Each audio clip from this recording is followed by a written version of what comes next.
What's up mga Padres? Welcome back to our channel again. I'm Mike of Soul Padres, and today we are back with another sneaker unboxing video. By the way, here at Soul Padres we do different types of vlogs, reviews, unboxing videos, YouTube short videos, namely and mainly on sneakers and toys and collectibles. So with no further ado, let's get into it.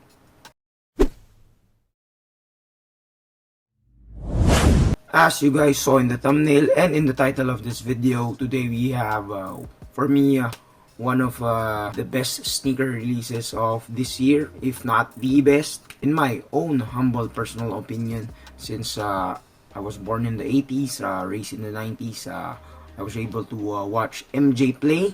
We have the Jordan 12 Cherry, only its third release ever since 1990. 6 or 97, if I'm not mistaken. So I was just a kid in elementary back then. MJ was still playing. He got his fifth championship in the Jordan 12. Let's bring him out. And here we go. The box is really huge. I'll try to insert a pic of a comparison of this box versus another box of any of my shoes. So for starters, the box came in its OG form. I didn't have money to buy Jordans back in the 90s, but from what I know, retros with this OG style box usually have the Jumpman here on the top. But for this release, Nike and Jordan decided to take it old school.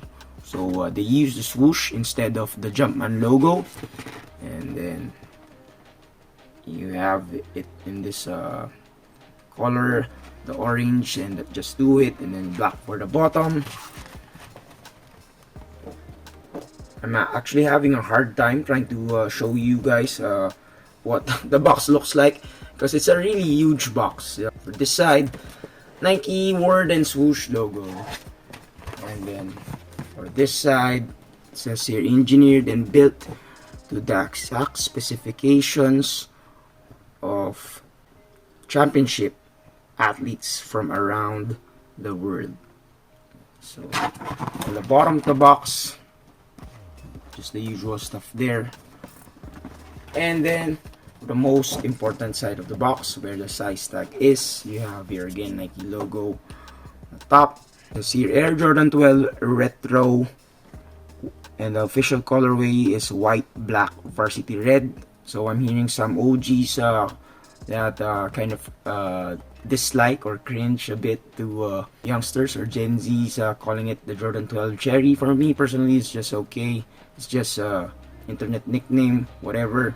I still like the shoe, and it looks like a cherry colorway anyway. So it's basically white and red. So for others, it's Jordan 12 white and red OG. So for the sizing, if you've been watching my channel, you know that me and Vaughn were both size 10.5 to 11 or 10.5 true size.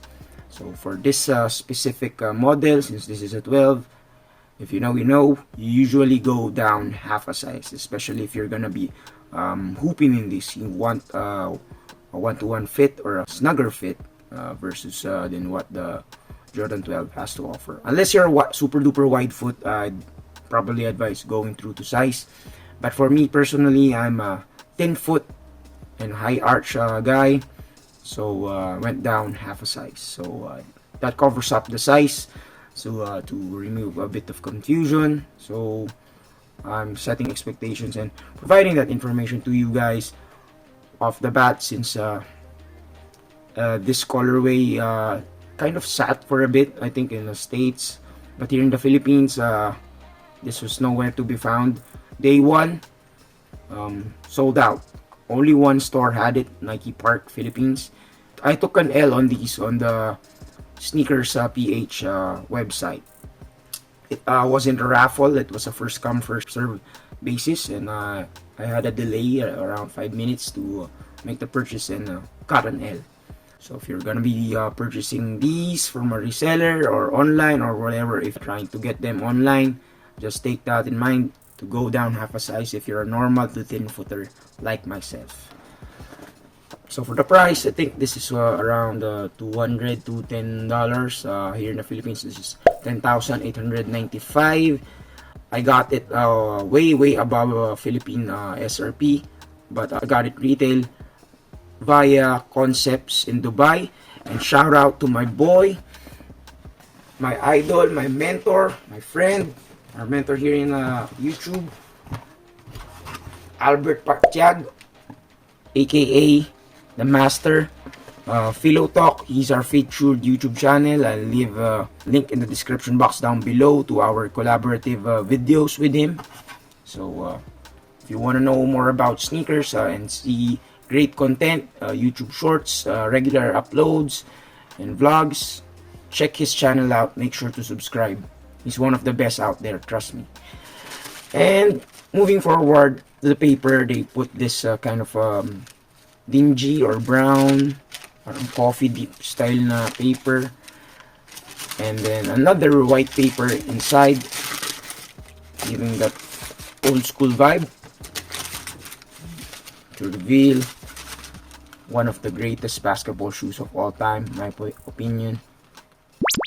So finally, we have one of the baddest boys outside of the box. I'm looking at this sneaker on the daily basis since I got it. Just been playing with it. In hand, not yet on feet or on the court. And man, sabi nga ni Filotalk, iba yung dating ng shoes na to. They have a different arrive.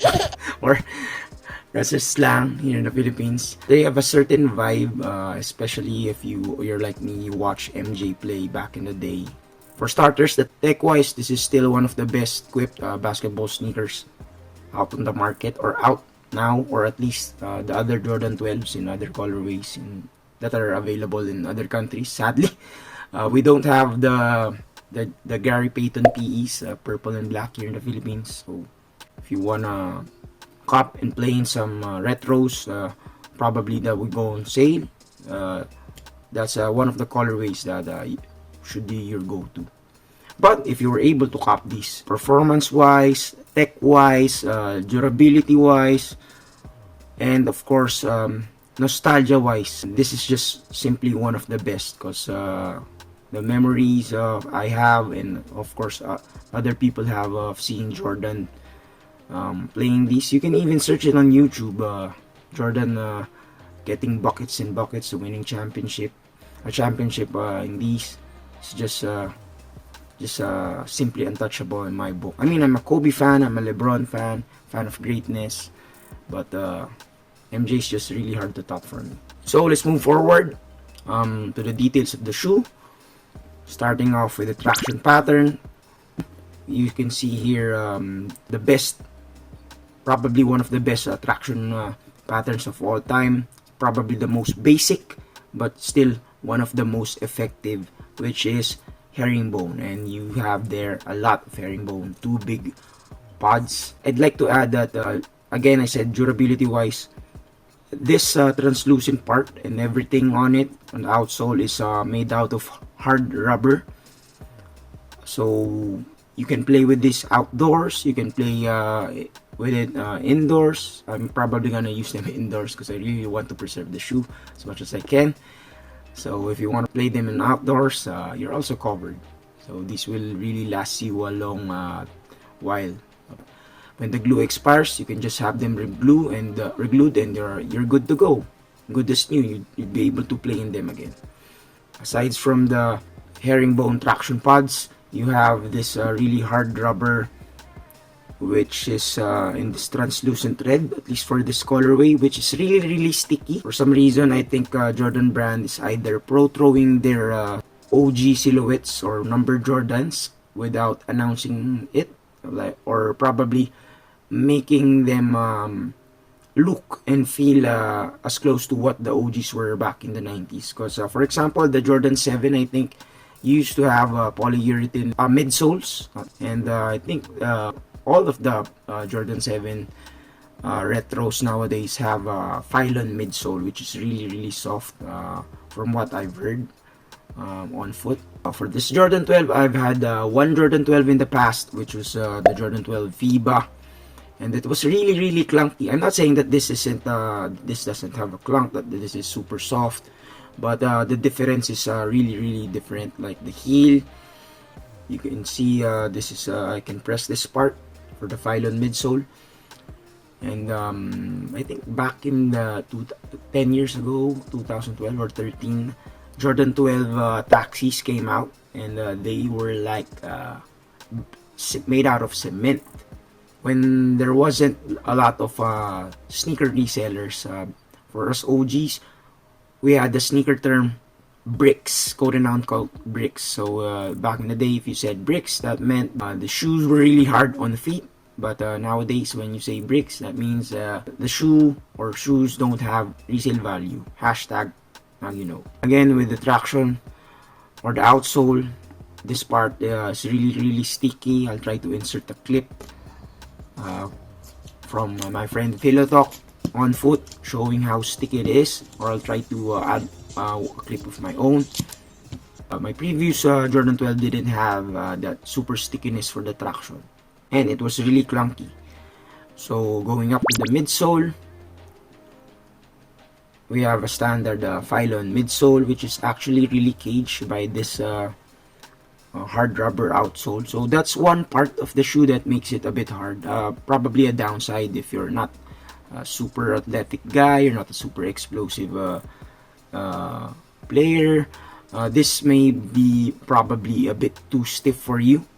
But if you're young, or you're a big dude, or you're big, young, and super explosive dude, this has you covered if you kind of play anything like Zion or a young LeBron. Usually, people say, even my idol Nightwing, that the carbon fiber shank, it's long. It's the part that you need to break in when you play in this. For me, I don't think that's the case, because I think the carbon fiber does its job of propelling you forward. Although I haven't played in them, I just tried this in our house. But walking around in these, and man, I can feel that the carbon fiber shank, that's really long, almost 3/4. I think it's up to here and here.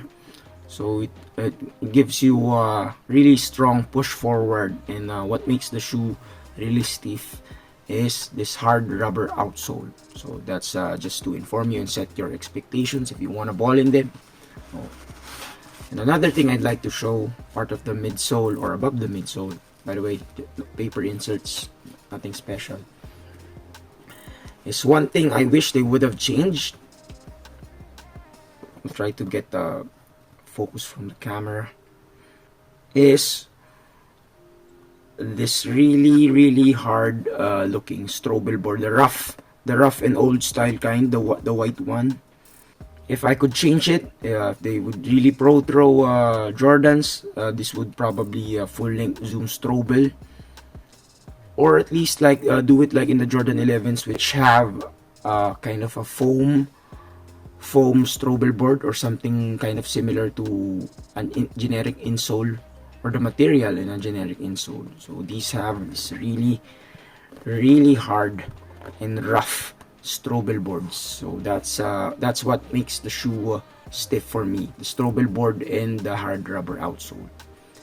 And of course, part of the midsole, the main highlight of the shoe, at least for tech perspective, is the full length zoom. So when you first try these on feet, you won't feel the full length zoom versus like previous Jordan 12s. But when you try walking around in them, that's when you start to feel them, especially when you play. So the reason why you're not feeling the full length zoom right away, because this has a softer midsole compared to other older Jordan 12s from 10, 5, 6 years ago. And I'm happy to announce, happy to say, happy to share that these bad boys have a PU insole. So for the details, it's in black, red Jumpman logo. So that's a really nice touch, and Vavavoom, really nice and thick, bouncy polyurethane insole. So softer phylon compared to older Jordan 12s. Still that standard really nice full length top loaded zoom unit and the PU insole, so that really takes the cake. It's already better than most of the newer model shoes out in the market that don't have full length zoom, just a zoom unit in the forefoot, in the heel, and don't have the PU insole, have shorter carbon fiber shanks, or none at all, just plastic shanks, or just a small shank here. So in Filipino, in Tagalog, lamang na lamang talaga to eh. Kung titignan mo tech-wise, I mean, it has a high price, but the tech is all there. And then, going up to the upper, you have leather. So, some hoopers, some sneakerheads prefer knit uppers or textiles, engineered mesh, but some prefer leather. So, depends. It depends really on your taste or personal preference. But me, sometimes I like to switch it up. I like knits, I like suede, I like mesh. I also like leather. But so from OG guys perspective, you wanna spend your money on the sturdier type of material on a shoe, something that will give you kind of a luxurious vibe or a premium feel, and this is the way to go. So you have all the tech specs, and then you have leather, and then you have nostalgia. I'm saying it again and again, but that's really how it is. So for the leather, it's not super duper nice like anything compared to Jordan shattered backboard nice, but it's really it's nice. It's nice. So it's soft, it does the job, it's supportive, it's of course durable, and then kind of has that tumbled feel when you press it. You can see how it creases in a nice way, especially here on the toe. I really like how it's soft on the toe or on the toe box. So hard rubber outsole, phylon midsole, full length zoom, PU insole, leather upper, and for this red part, side panels, this is what people on the internet are arguing about. Many people are saying that it's texture of a ball, and some say it's lizard skin and whatnot. Let's just keep it at reptile skin, because from what I remember back in the 90s when I was a kid, this really is based on reptile skin. I'll just use the word reptile because I'm not really sure if it's lizard or snake or croc skin or whatever. So that's it, just reptile skin. You can see the texture, the details there. And for other details, you can see your Jumpman, where this kind of, I think this is a stability piece on this side. Of course, this part is to used to cage support, lateral support on Michael Jordan's foot, because if you do know, the Jordan 11 had patent leather on the whole sides to cage his foot in, but it didn't quite work, because if you see videos and if you played in the 11s, you know that it kind of gives, and your foot is going over the footbed on the lateral and medial sides. But still good for the 11s. I want to play in my 11s too. If I'm lucky enough, I'll probably try to get the Jordan 11 Gratitude, which is the Holly J 2023, and probably play in them too, and of course share my thoughts on a video here on this channel. So this is the medial side, another piece here, I think, for stability. Then soft yet firm part of the phylon midsole. And of course, little trivia, if you're a Gen Z kid and you don't know about the Jordan 12, this was based off the Japanese flag. You can see here, or the old Japanese flag, I think, from the land of the rising sun. So this is kind of from their flag, the rays of their sun. Especially in this colorway, it's white and red. So that's really similar. And for more details, you have here Jumpman logo on the tongue, black sock liner, and you have this the word 2 and the number 3 on the right foot, and on the left foot, same thing, Jumpman 2 and 3.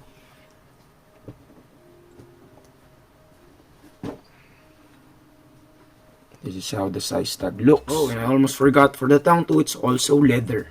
And for the lace loops or aglets, I forgot what these are called exactly, or whatever.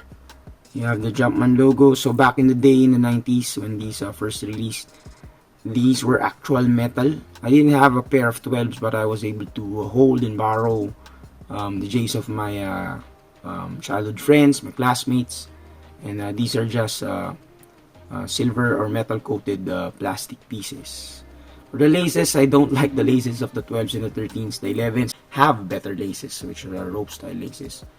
One thing I don't like though is when you lace this up, the laces come up short. So if you lace them all the way up to here, you're not gonna be able to tie a really nice knot, especially if you're gonna use them for basketball. But if you are gonna use these just for casual wear, lacing them up to the top eyelet, it's gonna be good, because you're gonna have that unlaced look, usual for the kind of the sneakerhead fit. And finally, for the back part of the shoe, you have this really nice firm pull tab in black, white on the inside, and it's really sheer Jordan quality, inspired by the greatest player ever. So Jumpman logo here, really nice, and number 23 in white, and the hard rubber translucent outsole comes up all the way here to the back, caging this part. So that's one of the reasons that this shoe clunks. If they probably remove these, it would have a nicer heel to toe transition, but that's just me. And for one of the favorite details of us OGs is this one. You can see here there's a Jumpman on the outsole, and the ball in his hand is actually peeking here on in between the forefoot and the toe box. And another detail here, this white number 23, and of course the checkerboard styled or colored in white and black for this colorway carbon fiber shank. That really pops in my opinion. If you made it to this part of the video, super duper thank you for watching. If it's your first time on this channel, please consider subscribing, smashing the like button, leaving a comment down below, sharing this video, and hitting that notification bell. Again, I'm Mike of Padres in behalf of Kapadring Von and Kat. Thank you and peace out.